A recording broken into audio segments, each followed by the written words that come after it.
para sinefilia, gimana nih kabar kalian semua? Semoga semuanya dalam keadaan sehat dan tetap dalam lindungannya. Kembali lagi di Acung Zaki Channel, dan seperti biasa di video kali ini kita akan merangkum sebuah film yang pastinya sangat bikin penasaran untuk disimak alur ceritanya. Film yang akan kita bahas kali ini berjudul From Paris with Love yang dirilis pada tahun 2010. Oke, tanpa basa-basi lagi, kita langsung masuk saja ke alur ceritanya. Di awal film, memperlihatkan seorang pria yang bernama James. Dia merupakan seorang agen rahasia. Pada suatu hari, James diberi tugas untuk mengganti plat mobil yang terparkir dalam gedung.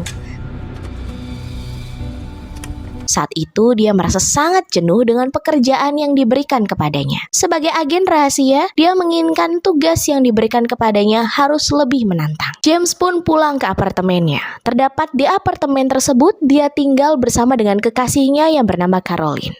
Did you save the world today, James? Beberapa hari pun berlalu. Kemudian James kembali menerima tugas baru. Yaitu dia ditugaskan untuk memasang chip di dalam ruang pertemuan Menteri Luar Negeri dan Duta Besar. Terlihat dia sangat kesulitan memasang chip tersebut.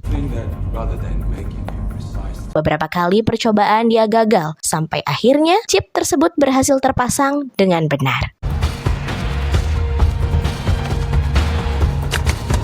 Seperti biasa, setelah selesai melaksanakan tugas, James langsung pulang ke apartemennya. Namun dia terkejut saat masuk ke dalam apartemennya. Dia melihat beberapa bercak berwarna merah dan dia meyakini kalau bercak tersebut adalah darah. Namun ternyata salah. Ternyata bercak yang berada di lantai itu adalah saus yang tak sengaja ditumpahkan kekasihnya, Caroline.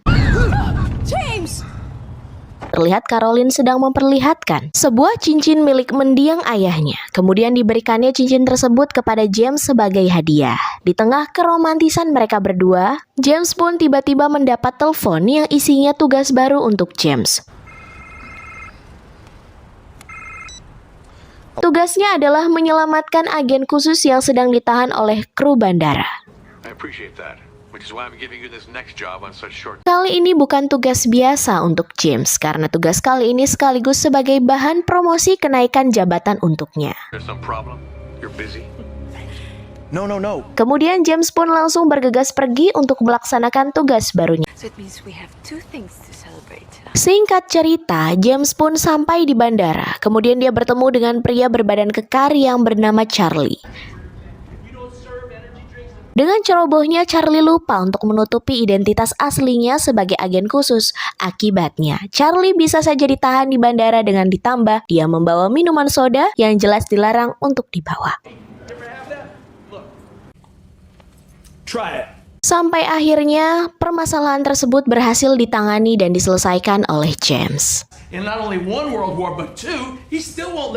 Di tengah perjalanan selepas dari bandara tadi, Charlie mengatakan sesuatu kepada James. Charlie tidak mau meninggalkan minuman soda tersebut di bandara karena di dalamnya terdapat senjata miliknya. Karena merasa lapar, mereka kemudian berhenti di sebuah restoran Chinese. Sangat mengejutkan.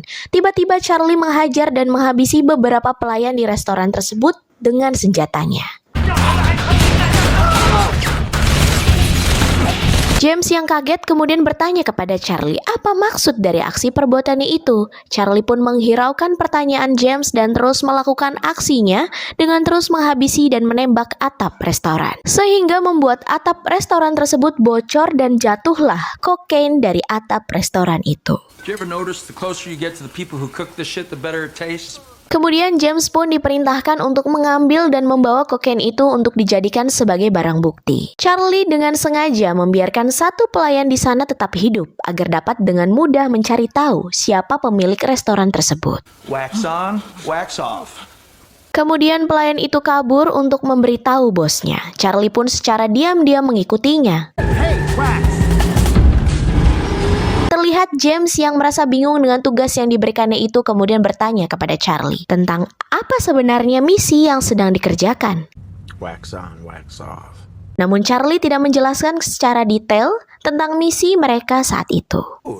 Wax is on, he's gonna take you off. Sesampainya di sebuah tempat, segerombolan gangster tiba-tiba datang dan menghampiri mereka berdua, dan terjadilah adu fisik di sana. Father.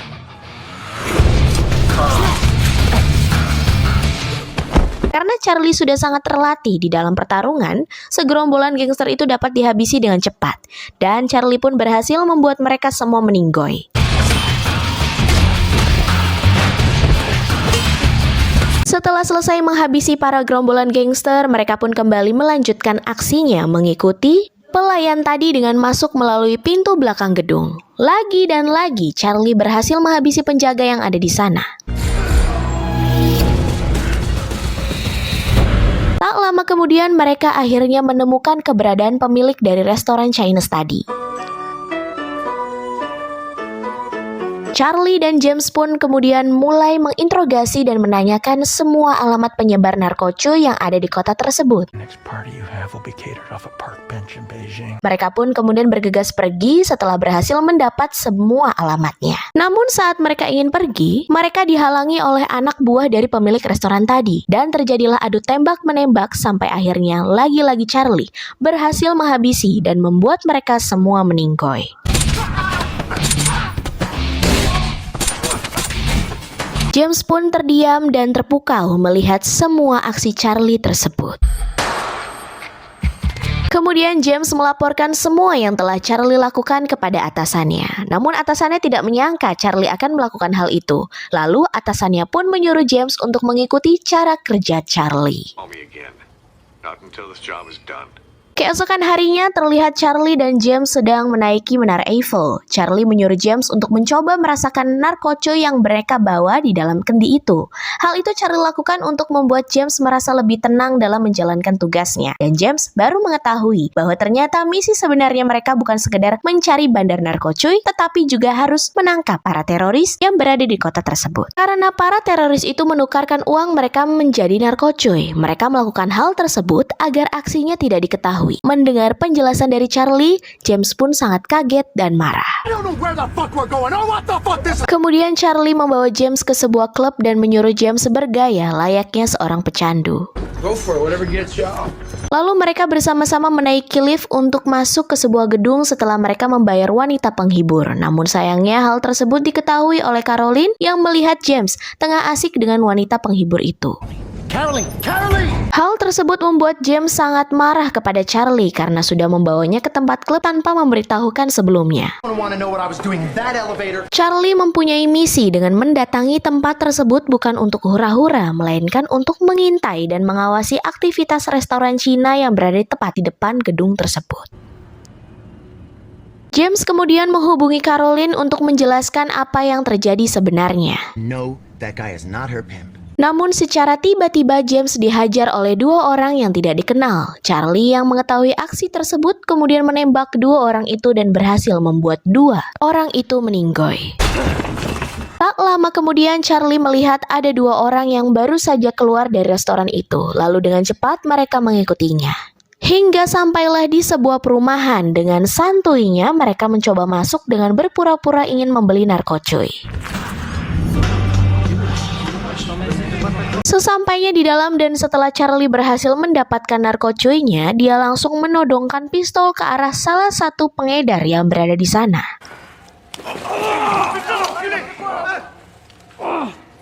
Dengan takutnya orang-orang yang berada di dalam ruangan tersebut langsung lari berhamburan. Charlie mengancam si pengedar untuk dapat membawanya ke tempat bos mereka yang bernama Rashid. Tell us where the Pakistanis are. I'll have them take you for another round. Give it to me. Sesampainya di tempat kediaman Rashid, mereka terkejut karena mereka hanya menjumpai seorang pria tua. Kemudian Charlie mengambil cermin kecil untuk memantau kamar yang berada di bawahnya. Melalui cermin, dia melihat aktivitas di dalam kamar tersebut seperti sedang merakit. Kemudian Charlie langsung menerobos kamar tersebut melalui jendela. Tembak-menembak pun terjadi, lalu Charlie berhasil membunuh beberapa di antara mereka. Sementara 3 orang di antaranya berusaha melarikan diri melewati tangga dengan membawa tas berisi bom yang baru saja selesai dirakit. Namun ketika mereka sampai di dalam mobil dan ingin segera kabur, dari atas tiba-tiba Charlie melempar sebuah bom dan berhasil meledakkan mobil tersebut. 1 Saat mereka ingin meninggalkan tempat tersebut, James terkejut melihat banyak sekali foto dirinya yang dipajang di ruangan itu. Tanpa James sadari, ternyata selama ini semua aktivitasnya telah dipantau. Let's go. Come on, let's go. James pun sangat penasaran siapa yang berani mengintainya, dan pada saat itu juga mereka kaget dengan kedatangan polisi yang tiba-tiba mengepung mereka. Charlie yang menyadari dan tahu jika tempat tersebut telah dipasang bom. Charlie lalu menyuruh James untuk bersama-sama menghindar dan pada akhirnya mereka pun berhasil kabur dari tempat tersebut dengan membawa mobil polisi. Pada malam hari, James mengajak Charlie ke apartemen miliknya. Di dalam terlihat Caroline dan temannya sedang menyiapkan makan malam. Kemudian tiba-tiba Charlie mendapat telepon dari temannya yang memberikan informasi penting. Yeah, I'm listening. Makan malam pun dimulai. What did you think that was? Charlie tiba-tiba menembak teman Caroline. Charlie menegaskan bahwa Caroline dan temannya sebagai mata-mata dari bos teroris yaitu Rashid. Nicole's number's on every Pakistani cell phone that we've had. Charlie mengetahui hal tersebut dari nomor Caroline dan temannya ada pada ponsel orang yang berhasil dia bunuh. Walaupun Charlie berhasil menemukan dan memberitahu penyadap suara yang dia temukan di tempat tadi. Another dozen buried around here. James tetap tidak percaya atas tuduhannya kepada Caroline. Kemudian di tengah pertentangan mereka, Caroline berhasil menembak James dengan pistol yang sudah disiapkannya di bawah meja. Setelah itu Caroline berhasil melarikan diri dengan melompat dari atas apartemen. Reese, you good? My shoulder. Di bawah terlihat Caroline dijemput oleh mobil yang sedari tadi terparkir di jalan. Charlie pun dengan cepat meminta bantuan temannya untuk melacak keberadaan mobil tersebut.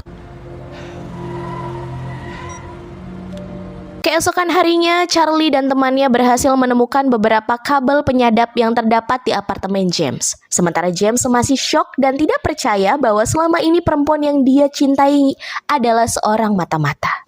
It's impossible. Caroline couldn't even screw in a light bulb. Tak lama kemudian, James mendapat telepon dari Caroline yang meminta maaf atas perbuatannya. Lalu dengan cepat, seorang hacker suruhan Charlie pun langsung melacak keberadaan Caroline. Terdengar di telepon, Caroline berkata kepada James bahwa beberapa tahun lalu, dia bertemu dengan seorang pria yang berhasil merubah cara pandangnya tentang kehidupan. Sense, I knew I had a purpose. Karena itu, Caroline berani melakukan apapun yang dikatakan pria tersebut. Caroline!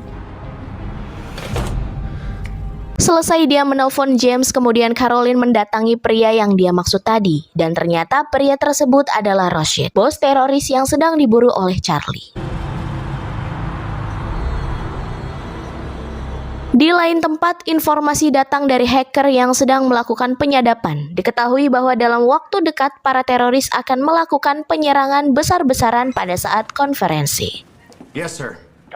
Charlie yang mengetahui hal itu dengan cepat mengajak teman-temannya untuk menyusul para pejabat Amerika yang berangkat dari bandara.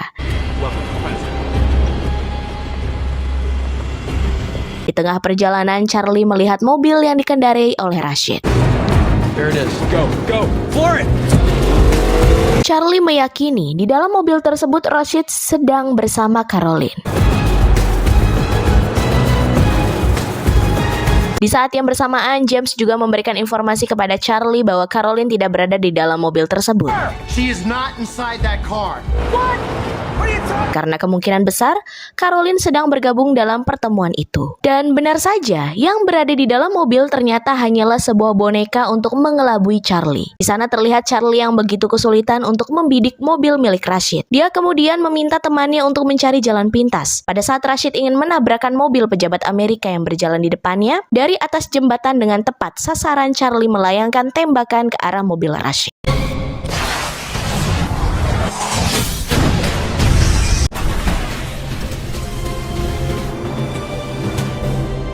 Sementara terlihat James yang baru saja sampai di tempat pertemuan itu, sempat ditahan oleh penjaga karena mengetahui James membawa senjata. Datanglah duta besar yang membantu James, kemudian akhirnya dia diperbolehkan masuk, lalu dengan cepat dia segera mencari keberadaan Caroline.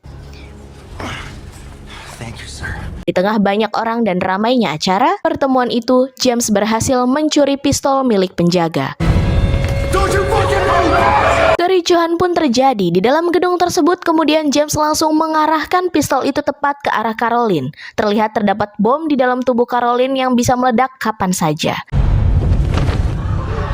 James memohon kepada Caroline untuk mengurungkan niat buruknya itu, karena Caroline sudah tercuci otak dan mentalnya ditetap pada pendiriannya.